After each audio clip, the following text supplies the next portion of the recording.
Specific vertical निकल change कर दो इसको, जैसे एक पैराग्राफ में रमेश लिखा है, मतलब बस रमेश चेंज करना, बात सारा एक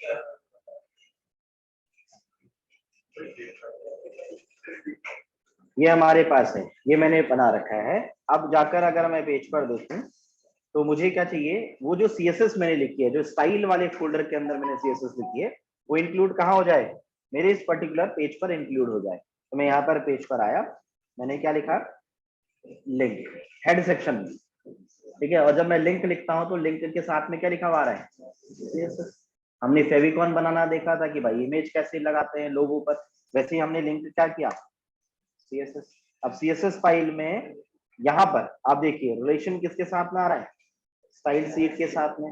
हाइपर रेफरेंस में क्या होगा, उस रेफरेंस मतलब उस पर्टिकुलर फोल्डर को क्या करो आप, रेफर कर दो, जो भी आपने फाइल बना रखी है। तो आपने यहाँ पर मेंशन कर दिया कि भाई स्टाइल वाला जो फोल्डर है, उस स्टाइल वाले फोल्डर के अंदर से क्या इंक्लूड हो जाए, स्टाइल डॉट सीएसएस इंक्लूड हो जाए, कि मैंने जो भी वहां लिखा है वो यहाँ पर इंक्लूड हो जाए। जब आप पेज पर हैं, ये आपके पास पेज है, तो आप देखिए पीछे बॉडी आ रही है और ऊपर जो भी आपने टैग के लिए जो भी सीएसएस लिखी है वो क्या हो रही है, यहाँ पर अप्लाई हो। तो आप बेसिकली करते यही अप्रोच पे काम, आईडी क्लास का जो भी यूज कर रहे हैं, आप क्या कर रहे होते हैं, आप सीएसएस लिख रहे होते हैं एक अलग फाइल पर, और एचटीएमएल आपने यहाँ पर लिखा हुआ होता है, ठीक है। आपको क्या करना पड़ता है, वहां से सीएसएस के हिसाब से, आप सीएसएस क्या कर रही है, कुछ भी कर सकते हैं, इसको लेफ्ट पे पहुंचाना, राइट पहुंचाना, ऊपर पहुंचाना, डाउन करना, सीएसएस में क्या होती है, प्रॉपर्टीज होती है। अब बात आती है, जैसे फॉर एग्जांपल, जैसे एक स्टूडेंट ने पूछा, उसका एक बेसिक सिनेरियो पे बात करते हैं कि सर अगर मैंने H1 टैग पर कहीं पर भी प्रदीप लिखा है या यूकैट लिखा है, कुछ भी एक वर्ड लिख रखा है, यहाँ पर लिखा है, ठीक है, सेव किया, ठीक। और मैं जाकर अगर पेज पर देखूं, ये मेरे पास क्या लिखा हुआ रहा है, ड्यूकैट लिखा हुआ रहा है। सर मैं सिर्फ और सिर्फ ड्यूकैट का कलर चेंज करना चाहता हूँ, ठीक है। ये प्रैक्टिकल क्वेश्चन है, इंटरव्यूअर पूछता है, पहला इंटरव्यू क्वेश्चन ऐसा ही होता है सीएसएस में डायरेक्टली। ये नहीं पूछेगा कि भाई इनलाइन इंटरनल एक्सटर्नल क्या होती है, ठीक है। ये क्वेश्चन क्लास 8 का था, तो मैंने आपको बोला जो मैंने पढ़ाया है वो बेसिकली किसके हिसाब से चल रहा होता है, 8 के हिसाब से। अब आपसे क्वेश्चन पहला पूछेगा कि भाई ठीक है सीएसएस पढ़ी है, हाँ, ठीक है। अब क्वेश्चन पूछेगा कि भाई चल मैंने एक टेक्स्ट लिख रखा है, उसके बीच में मैंने कोई वर्ड लिखा है, मुझे इस पर्टिकुलर वर्ड पर कलर देना है, ड्यूकैट पर देना है, ठीक है। तो हमारे पास एचटीएमएल में एक टैग है, उस टैग का नाम है स्पेन। स्पेन टैग जब आप यूज करते हैं, इसका मतलब है इनलाइन एलिमेंट, मतलब स्पेन के अंदर कोई चीज आप लिखते हो तो उससे लाइन ब्रेक नहीं होती है। जैसे H1 से लिखते हैं तो क्या होती है, लाइन ब्रेक होती है, कल देखा था हमने। H2 लिखते हैं तो क्या होती है, लाइन ब्रेक हो जाती है। यहाँ पर अगर आपने स्पेन के अंदर किसी चीज को लिखा है तो क्या नहीं होगा, लाइन ब्रेक नहीं होगी, देखो लाइन ब्रेक नहीं हुई, ठीक है। तो अब मैं किसके लिए लिख रहा हूँ सीएसएस, स्पेन टैग के लिए, क्योंकि ये चीज किसके अंदर आ गई, अब स्पेन के अंदर। अब आप स्पेन टैग के लिए सीएसएस, आप सीएसएस की मैंने क्या कर रखी होगी, फाइल अलग बना रखी होगी, यहां पर लिखूंगा मैं। अब जितने भी स्पेन टैग होंगे, नोटिस करो, जितने भी स्पेन टैग होंगे उन सब का कलर कैसा हो जाए, येलो हो जाए, ग्रीन हो जाए, कुछ भी मैंने ऐसे लिख दिया अभी मैंने, ठीक है। तो जितने भी स्पेन होंगे सबका हो जाएगा ना, पेज पर अगर आपने 1000 स्पेन बना रखे होंगे तो सबका हो जाएगा। अब अगर आपको सेपरेट करना होता तो आप कैसे करते, आईडी से या फिर क्लास से, वहां पर आईडी डिफाइन करते तो यहाँ पर हैश से लिखते, क्लास डिफाइन करते तो यहाँ पर डॉट से लिखते, ठीक है। तो ये मैंने सिंपल सा अभी अप्रोच पे रखा और मैंने सेव किया, और जाकर अगर मैं पेज पर देखूं तो मेरे पास किस पर अप्लाई हो रहा है, सिर्फ उस पर्टिकुलर टेक्स्ट पे, क्योंकि मैंने उसको किसके अंदर लिख दिया है, स्पेन के अंदर। अब उस पर मैं बैकग्राउंड कलर दूं, चाहे उसके पीछे बैकग्राउंड इमेज दूं, चाहे उसका साइज बढ़ाऊं, कुछ भी करूं, मैं उस स्पेन के अंदर प्रॉपर्टी लिख सकता हूं। क्लियर हो रही है बात, ठीक है। तो इस तरीके की अप्रोच पर हम काम करते हैं। एचटीएमएल को अलग फाइल पर लिख रहे होते हैं, वहां हम टैग पढ़ रहे होते हैं, और सीएसएस हम अलग फाइल पर लिख रहे होते हैं, और क्या करते रहते हैं, पेज बनाते बनाते डिजाइन चेक करते हुए चलते हैं, और हेड सेक्शन में हम लिंक करवा देते हैं। अगर आप अप्रोच की बात करें, जैसे होता है कोई थ्योरेटिकल ट्रेनर है तो वो क्या करेगा, आपको 10 या 20 टैग पढ़ा देगा, कहेगा भाई इतने ही होते हैं, ठीक है, ऐसा सेंस नहीं है। अगर आप गूगल पे सर्च करते हैं HTML टैग्स तो आपके पास नंबर ऑफ टैग्स हैं। वीडियो बनाने के लिए टैग है, ऑडियो बनाने के लिए टैग है, टेबल बनाने के लिए टैग है, ठीक है, स्पेल टैग है, डिव टैग है, ऐसे नंबर ऑफ टैग्स हैं। तो अगर मैं सच्चाई बताऊं तो आपको सारे टैग पढ़ने नहीं चाहिए। बेसिकली अगर देखा जाए तो ऐसा कुछ अप्रोच ही नहीं है कि आपको पहले सारे टैग पढ़ लेने चाहिए, फिर आपको CSS पढ़नी चाहिए, फिर सारी प्रॉपर्टीज पढ़नी चाहिए कि भाई बैकग्राउंड इमेज कैसी लगेगी, कलर कैसे लगेगा, बैकग्राउंड इमेज, फिर बॉर्डर कैसे लगेगा। ठीक है, हर एक अप्रोच को नहीं पढ़ना चाहिए। आपने एक सिस्टम को समझा कि भाई HTML अलग लिखी जाती है और CSS अलग लिखी जाती है। HTML में क्या होते हैं, टैग होते हैं, और CSS में क्या की जाती है, उसकी डिजाइनिंग की जाती है। ठीक है, CSS को लिखने का तरीका क्या है, 3 तरीके से CSS लिखी जा सकती है, इनलाइन, इंटरनल, एक्सटर्नल। जो सही अप्रोच है वो क्या है, एक्सटर्नल। ठीक है, कि आप अलग से CSS को लिखो और HTML पर क्या करा दो, लिंक करा दो। वहां पर आप सिर्फ टैग लिख रहे हैं जिससे कि हमें कंफ्यूजन ना हो कि यार मैं करना क्या चाहता हूँ। ठीक है, मैं वर्किंग क्या कर रहा हूँ, मुझे कंफ्यूजन ना हो जाए खुद से। ठीक है, इनलाइन का यूज तब किया जाता है जब पेज पर किसी 1-2 जगह पर ही चेंजेस करने। ठीक है, पूरे पेज पर कहीं पे चेंजेस नहीं करना, 1-2 जगह पर यूज करना है तो क्या कर लो, इनलाइन यूज कर लो। बट सही अप्रोच हमेशा एक्सटर्नल रहती है, इस अप्रोच पर काम होता है। क्लियर है बात, कि हम लोग वहां पर अटैक पढ़ रहे हैं और यहाँ पर अप्लाई कर रहे हैं। ठीक है, अब एक बेसिक सी चीज बताते हैं, एक बेसिक सा टैग। पहले HTML में, फिर CSS में उसे वर्क करेंगे। इससे मैंने एक पेज बनाया, अलग से एक पेज बना रहा हूं। मैंने यहाँ पर पेज का नाम लिखा लेट्स से blog.html। तो ये देख पेज, हमारे पास HTML में एक टैग है जिस टैग का नाम है div टैग। ठीक है, और पूरा का पूरा पेज बनाने के लिए, वेबसाइट बनाने के लिए ये div टैग को समझना काफी इंपॉर्टेंट है। HTML के अंदर है एक टैग, क्या टैग, div। आप यहाँ पर पेज पर आए, हमने लिखा let's say lorem 20 words, save कर दिया Ctrl+S, राइट क्लिक किया, ओपन विथ लाइव सर्वर किया। तो अगर मैं ओपन विथ लाइव सर्वर करता हूं तो कुछ तो नहीं हो रहा। ठीक है, अगर मैं इसे सिंपली किसके अंदर डायरेक्टली भी लिख दूं, अगर मैं किसी P टैग के अंदर लिख दूं, देखो यहाँ पर मैं पेज पर आया, मैंने P टैग के अंदर भी अगर lorem 20 वर्ड्स लिख रखे हैं, सेव किया Ctrl+S, और जाकर मैं पेज पर देखता हूँ तो P फॉर तो पैराग्राफ होता है। ठीक है, बट डिफ को अगर देखूं तो डिफ से भी कैसा दिख रहा है, P का ही जैसा। ठीक है, कोई ऐसा कोई डिफरेंस तो दिखता ही नहीं है। ठीक है, तो अब बात आती है यहाँ पर HTML के अंदर 2 कैटेगरी के टैग डिवाइडेड। एक टैग है सिमेंटिक कैटेगरी और एक टैग है non semantic category. Semantic category का मतलब कैसा, जैसे फॉर एग्जांपल मैं आपसे ये बोलूं कि भाई मेरे को टेबल बनानी है। ठीक है, तो टेबल के लिए हम HTML में पढ़ेंगे कौन सा टैग, टेबल टैग। ठीक है, हमने इमेज बनानी है तो हम टैग कौन सा देख रहे हैं, img। ठीक है, तो बेसिकली अगर आप नोटिस करो तो टेबल देख के हम समझ सकते हैं कि यार टेबल बनती होगी, चाहे हमें आता है या नहीं आता है। ठीक है, टाइटल देखकर हम समझ सकते हैं क्या बनता होगा, टाइटल बनता होगा। Leave leave, no worries leave. ठीक है, if you give me 5 minutes तो स्टे 5 मिनट्स।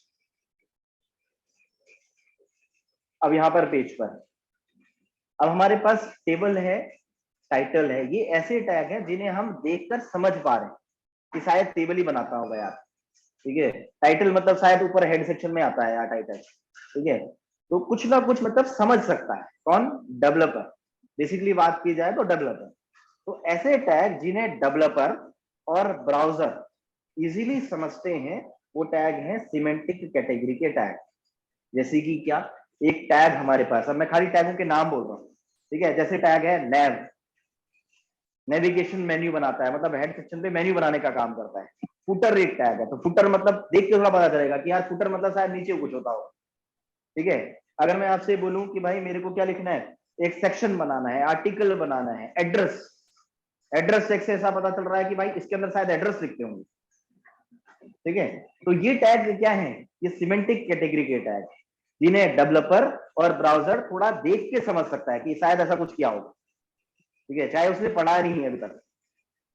ठीक है, तो हमेशा जब पेज बनाते हैं तो हम कैसी कैटेगरी के टैग को यूज कर रहे होते हैं, सिमेंटिक कैटेगरी के। और ऐसा यूज क्यों करना चाहिए, क्योंकि भाई जब आप पेज को जब बना दो, जैसे ये पेज मेरे पास बन गया, तो ये पेज गूगल पर जब सर्च होगा, ठीक है, तो हमें क्या चाहिए कि गूगल पर अगर कोई बंदा वेबसाइट सर्च करे हमारी, तो ये पेज हमेशा क्या हो, टॉप पर आए। ठीक है, तो उस टाइम पर सिमेंटिक कैटेगरी के जो टैग हैं, हालांकि वो कुछ करते नहीं है, जैसे नैव बोला तो कुछ नहीं करेगा, फुटर के अंदर कुछ लिख दो तो कुछ नहीं करेगा, ठीक है, करेंगे कुछ नहीं, बट इस टैग के अंदर अगर आपने डेटा को लिखा हुआ होता है तो उससे पेज पर एसईओ हो जाता है, मतलब डिजिटल मार्केटिंग। ठीक है, क्योंकि हमें पेज बनाने के बाद क्या करना होता है, उसका एसईओ करवाना पड़ता है कि भाई ये पेज जब गूगल पे सर्च हो, कोई बंदा लिखे अमेजॉन, तो जैसे अमेजॉन लिखे एंटर प्रेस करे तो मेरा वाला जो पेज है वो अमेजॉन पे आ जाए। ठीक है, आईफोन लिखे तो अगर मैंने आईफोन का कोई पेज बना रखा है अपना, तो मेरा आईफोन वाला पेज जल्दी आ जाए। तो हमेशा पेज पर अप्रोच की जाती है कौन से टैग को यूज करना, सिमेंटिक कैटेगरी के टैग को यूज करना। अब दूसरी तरफ हमारे पास है नॉन सिमेंटिक कैटेगरी के टैग, जैसे कि मैंने अभी थोड़ी देर पहले एक स्पेन टैग यूज किया। ठीक है, जब मैंने बताया कि भाई स्पेन टैग के अंदर आप कोई चीज लिखते हो तो वो क्या होती है, सेम लाइन पर ही आती है। मैं बता रहा हूं ना, जब तक मैंने बताया नहीं तब तक आप कुछ आइडेंटिफाई भी नहीं कर पा रहे। अभी एक टैग यूज कर दिया कौन सा, डिव। जब तक मैं इसके बारे में बताऊं नहीं आपको, आपको पता भी नहीं चल रहा कि ये डिव क्या है, डिव और पी कैसा दिख रहा है, सेम।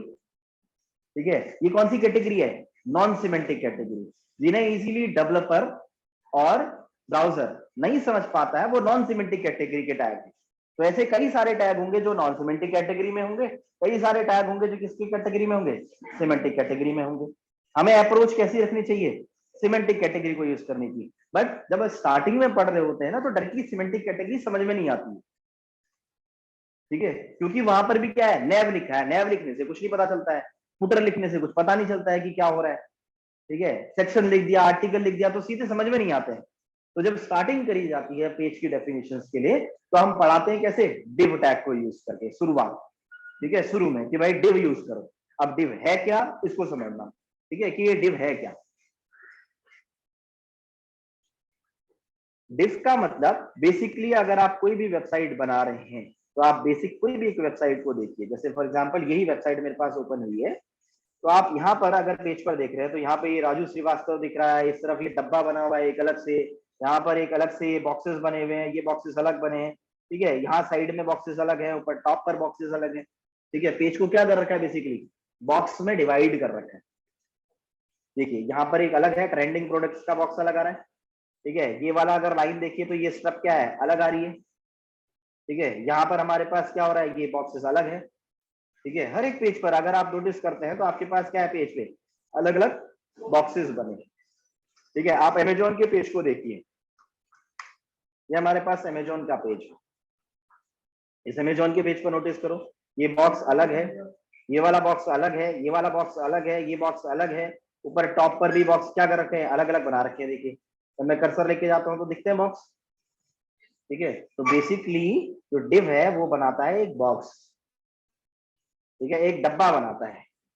अब वो डब्बा कैसे बनाएगा, तो सिंपली ऐसे तो हम देख नहीं पाएंगे, किस पर, अपने blog.html वाले पेज पर हम ये देख नहीं पाएंगे। तो इसको कैसे देखा जाता है, सीएसएस को लिखकर। ठीक है, तो मैंने क्या किया, अभी एक ही डिव बना रखा है तो मैं इसकी एक बेसिक से सीएसएस लिखता हूँ कि डिव एक बॉक्स है, ये मुझे पहले पता चले। मैंने सिंपल सा इसी पेज पर इंटरनल सीएसएस लिख दी कि भाई जो डिव बना हुआ है उसका विड्थ कुछ हो। ठीक है, कैसा डब्बा हो, 300 पिक्सल का डब्बा हो, उसकी एक बेसिक सी विड्थ कुछ हो, उसका एक हाइट हो, कोई भी एक हाइट, लेट्स से मैंने यहाँ पर कितनी लिख दी, 400 पिक्सल। जो भी मैंने डब्बा बना रखा है उसका एक बैकग्राउंड कलर मुझे दिखाई दे, लेट्स से वो कलर कुछ ऐसा हो। ठीक है, तो डिव के लिए मैंने क्या लिखी, एक बेसिक सी सीएसएस की। अब जाकर अगर मैं पेज पर देखूं, जो भी मैंने blog.html का पेज बना रखा है उस पेज पर अगर जाकर देखता हूं तो ये डिव आपको दिख रहा है। अब वो जो डेटा किसके अंदर आ रहा है, इस डिव के अंदर। तो ऐसे ही पेजेस पर आप क्या करते हैं, नंबर ऑफ डब्बे डब्बे बना देते हैं। ठीक है, फिर उन डब्बे को क्या करते हैं, एडजस्ट करते हैं कि भाई ये वाला डब्बा कहाँ आ जाए, लेफ्ट में आ जाए, ये वाला डब्बा कहाँ आ जाए, सेंटर में आ जाए, ये वाला डब्बा कहाँ आ जाए, फुटर में आ जाए, ये डब्बा कहाँ चला जाए, टॉप पे चला जाए, ऐसे। ठीक है, इस तरीके से हम क्या करते हैं, अप्रोच को अप्लाई करते हैं। मतलब जो पेज बनता है वो कैसे बनता है, div div div div div div होते हैं उसके अंदर। ठीक है, डिव डिव डिव डिव बनते चले जाते हैं, फिर डिव को क्या करा जाता है, सेट किया जाता है कि भाई तू दाएं जा, तू बाएं जा, तू राइट जा, तू लेफ्ट जा। और बेसिकली अगर आप देखिए इसी पेज पर अगर एक और डब्बा बना होता, जैसे फॉर एग्जांपल आप पेज पे बात कर रहे हैं, तो ये हमारे पास पेज है, इसी के अंदर हम एचटीएमएल के टैग लिख देंगे। एक डब्बे के अंदर हमें लॉगिन फॉर्म बना हुआ चाहिए, एक डब्बे के अंदर हमें पीछे से बैकग्राउंड कलर चाहिए, एक डब्बे के अंदर टेक्स्ट का कलर अलग चाहिए। कर सकते हैं ना, आपके पास एक डिव बना रखा है आपने, ये देखिए डिव का आपने क्या कर रखा है, बैकग्राउंड कलर दे रखा है।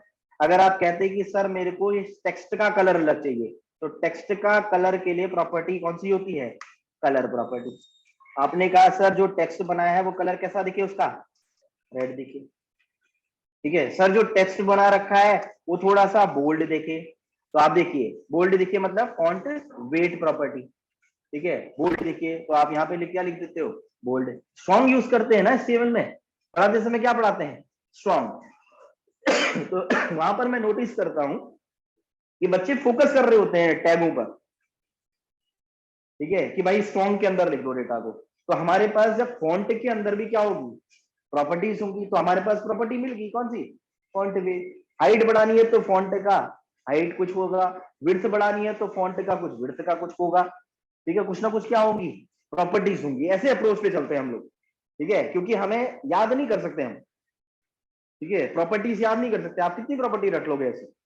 आप यहाँ पर सिंपल सा आपने सेव किया और जाकर पेज पर देखा, Ctrl+S, ये हमारे पास पेज है। तो हमारे पास क्या हो रहा है, ये टेक्स्ट और किस तरीके से, बोल्ड तरीके से दिख रहा है। आप थोड़ा सा साइज अगर बढ़ाना है तो फॉन्ट का साइज अप्रोच होगी हमारे पास, फॉन्ट का क्या करना है, साइज बढ़ाना है। कितना बढ़ाना है, सर मेरे को इसको 20 पिक्सल करना है, तो आपने 20 पिक्सल कर दिया। अभी बेसिक से कर रहा हूं मैं, ठीक है। ठीक है, मैंने एक बेसिक सी प्रॉपर्टी अप्लाई कर दी, मैंने कहा 20 पिक्सल हो जाए, तो आप पेज पर गए तो क्या हो रहा है, इसका साइज बढ़ रहा है। सर मुझे चाहिए कि जो मैंने टेक्स्ट लिखा है, नोटिस करो। ठीक है, ये सिर्फ नोटिस करने वाली बातें हैं, हम सोचते हैं और सामने वाले से पूछते रहते हैं। हमने कहा पेज पर सर मुझे अंडरलाइन चाहिए, किस पर चाहिए, टेक्स्ट पर। तो टेक्स्ट पर अंडरलाइन आने के लिए प्रॉपर्टी होती है टेक्स्ट डेकोरेशन। देखो टेक्स्ट से रिलेटेड नंबर ऑफ प्रॉपर्टीज आ रही थी, कितनी याद करोगे ऐसे। क्या चाहिए इस पर, अंडरलाइन चाहिए, तो देखो टेक्स्ट डेकोरेशन क्या कर दिया, अंडरलाइन। आप यहाँ पेज पर आए तो आपके पास जो टेक्स्ट लिखा है उसमें क्या आ रही है, अंडरलाइन आ रही है। ठीक है, इस तरीके से आप सीएसएस की प्रॉपर्टीज लिखते चले जाते हैं, पेज पर क्या होती जाती है, वो अप्लाई होती चली जाती है। इस तरीके से काम होता है ये एचटीएमएल में टैग। अब आपने कहा सर मेरे को यहाँ पर लॉगिन का फॉर्म चाहिए, इसके अंदर क्या बनाओ आप, लॉगिन का फॉर्म बनाओ, कॉन्टेक्ट का फॉर्म बनाओ। तो आप इसके अंदर क्या पढ़ते हैं, एचटीएमएल के टैग बनाकर यहाँ पर लॉगिन का फॉर्म बनाते। टेबल बनाओ सर, एचटीएमएल के अंदर टेबल का टैग पढ़ेंगे और उसके अंदर क्या बनाएंगे, टेबल बनाएंगे। फिर इसको दाएं बाएं जहां शिफ्ट करना होगा उसे क्या कर देंगे, शिफ्ट कर देंगे। इस अप्रोच पे काम होता है, पेजेस ऐसे काम कर रहे होते हैं। जब आप पेज पर काम होता है, जब आप वर्किंग कर रहे हैं, तो समझिए पहली दूसरी क्लास में आपको सेट किया जा रहा है कि भाई आप डेवलपर बनोगे तो कैसे बनोगे, ऐसे बनोगे। ठीक है, आप पेज पर आए, आपने एक और डिव बनाया, जैसे फॉर एग्जांपल ये मैंने कॉपी किया, एक और डिव इसी के नीचे बना दिया, सेव, Ctrl+S, और जाकर पेज पर देखा तो हमारे पास क्या होगा, जो डिव बन के आता है वो कहाँ आता है, नीचे आता है। तो जो नीचे आता है उसे क्या बोला जाता है, ब्लॉक एलिमेंट। जैसे H1 H2 H3 खुद से क्या होते हैं, वो अगली लाइन पर आते हैं। जब आप स्ट्रॉन्ग यूज करते हो, बी यूज करते हो, जब आप लिखते हो कौन सा स्ट्राइक, एस लिखते हो, INS लिखते हो, DEL लिखते हो, वो क्या होते हैं, सेम लाइन पर आते हैं। तो जब आप डिव बना रहे हैं, अगला पॉइंट आपको नोटिस करना है कि जब आप डिव बनाते हैं तो हमेशा डिव कहाँ आते हैं, नीचे आते हैं। सेट करने के लिए फिर हम प्रॉपर्टीज को पढ़ते हैं आगे। ठीक है, तो ये बेसिक सा फंडा है, इसको पहले समझने की कोशिश करनी कि भाई एचटीएमएल क्या होता है और सीएसएस क्या होती है। ठीक है, जब आपको ये अप्रोच पता चलेगी तो आप चीजें क्या कर सकते हो, इजीली आइडेंटिफाई करके वर्किंग कर सकते हो। ठीक है, एचटीएमएल में हम टैग बनाते हैं, सीएसएस में क्या करते हैं, उसको डिजाइन करते हैं। ठीक है, तो ये कोड मैं आप लोगों को शेयर कर दूंगा ग्रुप में, आई होप सभी बच्चे होंगे, सभी हैं। ठीक है, अगर आप ग्रुप में नहीं हैं तो मैं आपको अपना कॉन्टेक्ट नंबर मेंशन कर दे रहा हूं। 9557625468। ये मेरा कॉन्टेक्ट नंबर है, प्लीज मुझे मैसेज कर दीजिए कि hello sir please add me 11:30 batch. ठीक है, मेरा नाम गौरव है। ठीक है, वैसे भी नाम में क्या रखा है, ठीक है, कुछ भी सेव कर दो यार, मेरे को कोई फर्क नहीं पड़ता। ठीक है, मैं बेसिकली टीचर था ही नहीं ना, मैं टीचर हूँ। ठीक है, टीचर अप्रोच अलग होती है, टीचर पढ़ाता है कंटेंट टू कंटेंट, मैं कंटेंट पढ़ाता ही नहीं। ठीक है, मैं तो अपने हिसाब से पढ़ाऊंगा जो मुझे लगता है कि ये पढ़ाना चाहिए और डेवलपर बनेगा बंदा। ठीक है, तो मेरी अप्रोच टीचिंग वाली है ही नहीं। ये स्टार्ट करते समय भी मैंने टीचिंग के हिसाब से पढ़ाया नहीं। ये मेरा नंबर है, आप नोट करके प्लीज मुझे 11:30 के बैच से ऐड कर दीजिए, मैसेज कर दीजिए, मैं आपको ग्रुप पे ऐड कर देता हूँ। एक बच्चा ग्रुप में है गगनदीप, वो आपको रिकॉर्डिंग शेयर कर देगा ग्रुप में। ठीक है, जो आपने आज पढ़ा है। क्लियर? ठीक है गगनदीप,